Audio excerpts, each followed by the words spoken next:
পরিবেশ বলতে আমরা চারপাশের পারিপার্শ্বিক অবস্থা বুঝি। পরিবেশ বলতে আমরা চারপাশের পারিপার্শ্বিক অবস্থা বুঝি। কি বলছিস বাবা? পরিবেশ অর্থাৎ জানো বাবা, আমার এই বইটি পড়তে একদম ইচ্ছে করে না।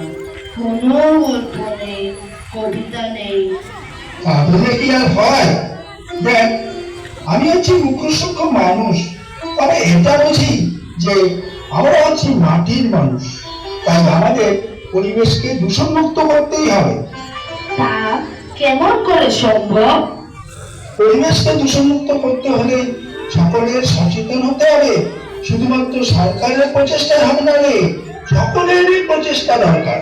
তা তো বুঝলাম, কিন্তু আমরা সচেতন হব কি করে? গাছ লাগাতে হবে।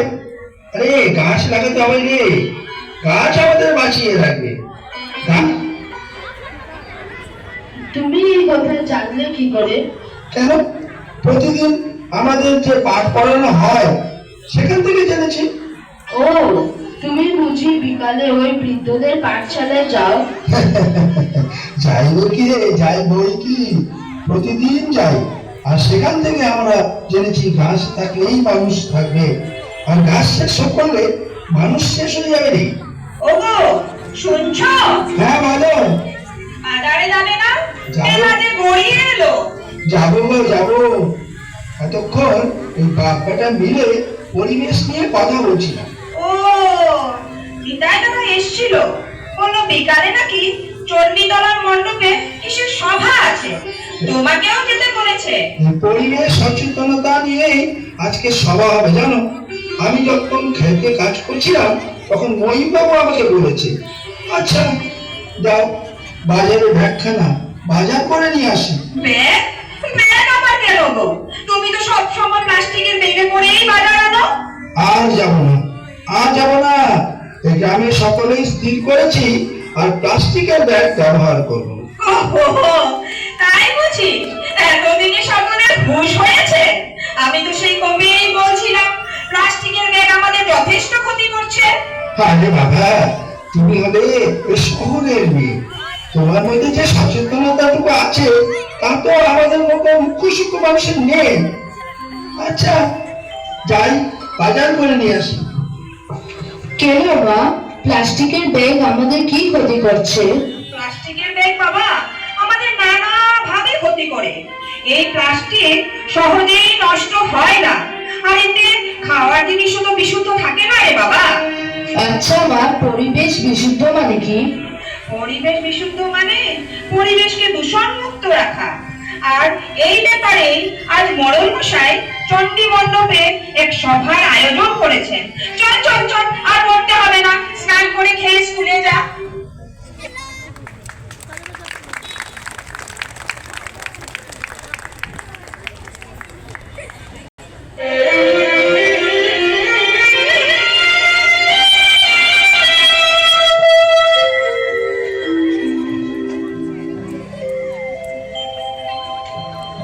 দেখ মুখ্যদা, আমরা পরিবেশকে বিশুদ্ধ রাখার যতই চেষ্টা করছি না কেন, কিছু লোক সচেতনহীনভাবে যেখানে সেখানে প্লাস্টিক ফেলে দিচ্ছে।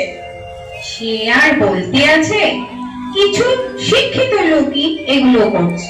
শিক্ষিত না ছাই, এরাই পরিবেশ দূষণের একমাত্র কারণ। শুধু কি পরিবেশ দূষণ, এর ফলে কৃত্রিম বন্যাও দিন দিন বৃদ্ধি পাচ্ছে। এই তো সেদিনের একটু বৃষ্টি হলো, ঘর থেকে বেরিয়ে দেখি সারা উঠান জলে থই থই করছে। এর কারণ কি জানিস? শুধুমাত্র প্লাস্টিক। এই প্লাস্টিক ফেলে ফেলে জলাশয় থেকে জল বেরিয়ে যেতে বাধার সৃষ্টি করছে, ফলে জল বের হতে না পেরে বন্যার সৃষ্টি করছে। এই যে অনিলনগর বা তরুণনগরে প্রায় কৃত্রিম বন্যার সৃষ্টি হচ্ছে। আর শুধু অনিলনগর বা তরুণনগর কেন রে, আমাদের এই ভাস্করনগর দেখছিস, হলুদ জাবর ভর্তি হয়ে প্লাস্টিক ফেলে একদম ভর্তি করে রেখেছে। সরকার তো কতবার চেষ্টা করছে ওই পরিষ্কার করলো, কিন্তু আমরা তো সচেতন হতে পারলাম না, যার জন্য এই কৃত্রিম বন্যা আমাদের বারবার ক্ষতি করে যাচ্ছে। আমার মনে হয় সরকার যদি এই প্লাস্টিকের ব্যবহার বন্ধ করে দেয়, তবে এই কৃত্রিম বন্যার উপশম হবে এবং সঙ্গে সঙ্গে পরিবেশ দূষণ মুক্ত হবে। কিরে, যাবি নাকি ওই সভা যেখানে পরিবেশ নিয়ে আলোচনা হবে? অবশ্যই যাব। সেখানে গেলে ও পরিবেশ দূষণ কারণ সম্পর্কে অনেক কিছু জানতে পারবো। আমাদের প্রধান কাজ জনসাধারণের মধ্যে সচেতনতা গড়ে তোলা। ঠিক তাই, যতদিন জনগণ সচেতন না হবে ততদিন পরিবেশ দূষণ রোধ করা সম্ভব নয়। কে ভাইয়া, বাপ বেটা মিলে কি আলোচনা করছো? পরিবেশ নিয়ে আমরা আলোচনা করছি, কিভাবে পরিবেশ দূষণ থেকে পরিবেশকে মুক্ত করা যায় সেটা নিয়েই আলোচনা করছি।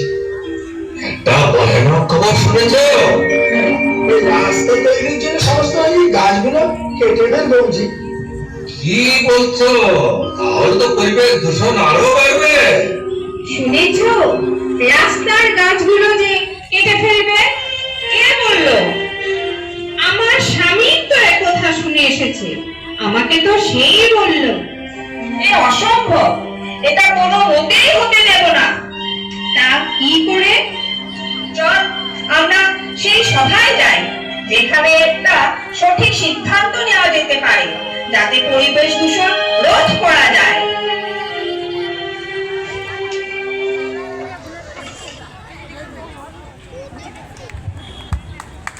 ধন্যবাদ।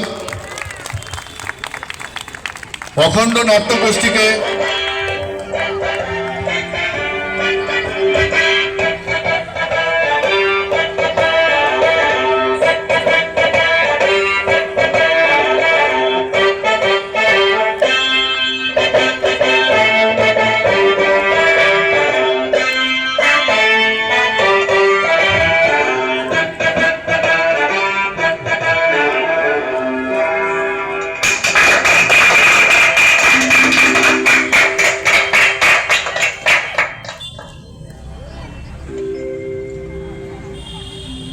উপস্থিত সুধীবৃন্দ,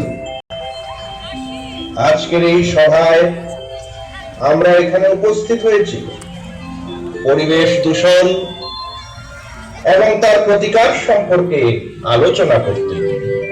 আমার মনে হয় আমরা ঘরে ঘরে গিয়ে যদি পরিবেশ দূষণ সম্পর্কে সচেতন করতে চেষ্টা করি, তবে হয়তো কিছুটা সম্ভব হয়।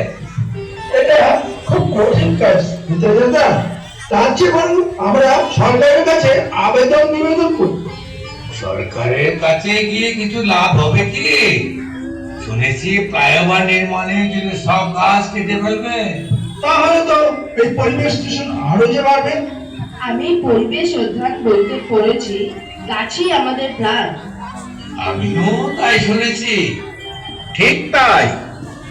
তোমরা হয়তো জানো না, অ্যামাজন জঙ্গল থেকে আমাদের পরিবেশে 20% অক্সিজেন পেয়ে থাকি।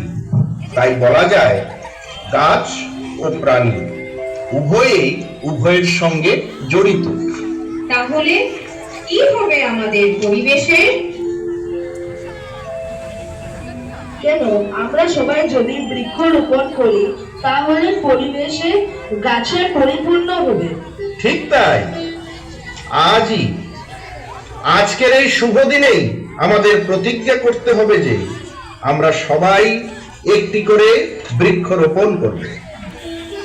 আজ 26শে জানুয়ারি, তাই এই শুভ দিনে আমরা এই প্রতিজ্ঞা করি যে পরিবেশকে যেভাবেই হোক আমরা দূষণ মুক্ত করবই করব। আচ্ছা, আমি একটা কথা বলি, যদি আমরা গাছকে জড়িয়ে ধরি, গাছকে কাটতে না দেই, তবে কি কেউ জোর করে আমাদের আঘাত করে গাছ কাটতে পারবে? কল্যাণী অবশ্য ঠিকই বলেছে, তবে আজকের দিনে এটা সম্ভব নয়, কারণ বর্তমান সময় বিকাশের সময়। তাই বিকাশ করতে হলে কিছু ক্ষতি মেনে নিতে হবে। তাই বলে পরিবেশ ধ্বংস করে বিকাশ? ভারতের ইতিহাসে চিপকো আন্দোলন হয়েছিল, যার নেতৃত্ব দিয়েছিলেন সুন্দরলাল বহুগুণা। তবে বর্তমানে সে আন্দোলন পুনরায় করা সম্ভবপর নয়, কারণ জনসংখ্যা বৃদ্ধির সঙ্গে সঙ্গে বিকাশও যে করতে হবে। যাক সে কথা, এখন বলুন বর্তমানে আমাদের কি করণীয়? এখন আমাদের একমাত্র লক্ষ্য হচ্ছে পরিবেশকে দূষণমুক্ত করা। প্লাস্টিক বর্জন আমাদের একমাত্র লক্ষ্য।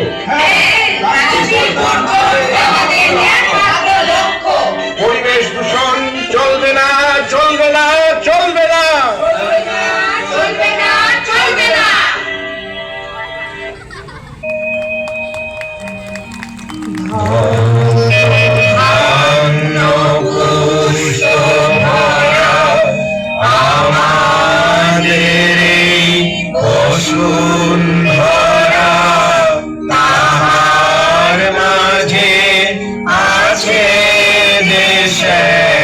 সকল দেশের সেরা ও সে স্বপ্ন দিয়ে তৈরি সে দেশ।